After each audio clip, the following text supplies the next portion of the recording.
Her unselfish, generous, philanthropic approach to what she does is just amazing. And she has a true humility of spirit, and it's beautiful to behold. Judy is one of the most kind, generous, loving friends that I have ever had. Judith Buck Wagner was born in Altoona, Pennsylvania in 1943. When the war was over, I ended up back in California, a little town at the time called Fresno. My dad was an orchardist. She followed in her mother's footsteps and attended the University of Washington. After earning her history degree, she planned on teaching. There was nothing in Seattle and nothing in Denver teaching history, but I could get a job in the physical education department because I'd minored in PE. Really get to know the kids in this high poverty school. And so that really gave me a good lesson about what was going on in the world. And from that job, I got recruited into the investment management business.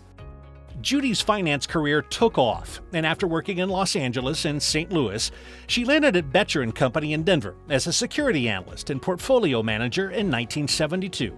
She was also the first woman to start her own wealth management company.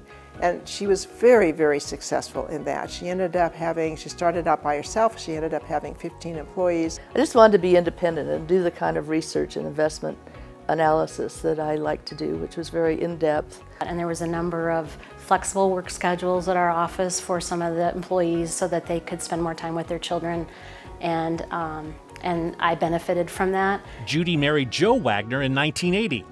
They also brought together an incredible family. They're a blended family. In 2008, Judy sold Wagner Investment Management to Colorado Business Bank and became vice chair of CoBiz Wealth until she retired in 2012. Judy was also instrumental in forming the Women's Bank and served as chair from 1977 until 1994. Sometimes you couldn't open a checking account because you had to have your husband or your father or your brother co-sign. I mean, how humiliating is that? So in 1975, just after that Equal Credit Opportunity Act was passed, we were putting this bank group together to really be able to improve women's ability to finance their own projects.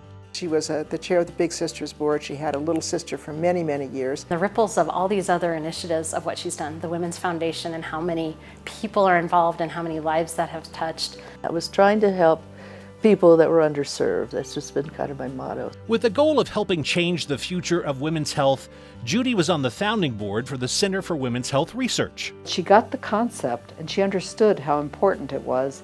Medical research about women's diseases, including breast cancer and heart disease, is being done on men. Judy Wagner made this happen. If it had not been for her, I don't believe the center would be here today. And it's not everybody who gets to see their dreams come true. She's the reason I got into politics. People say, well, women have to be asked. She didn't ask me to run, she told me to run, so I did. She is a person who can smooth ruffled feelings. She's just a natural at bridging differences. That sense of how she can wrap herself around her friendships, wrap herself around communities, and give her whole self.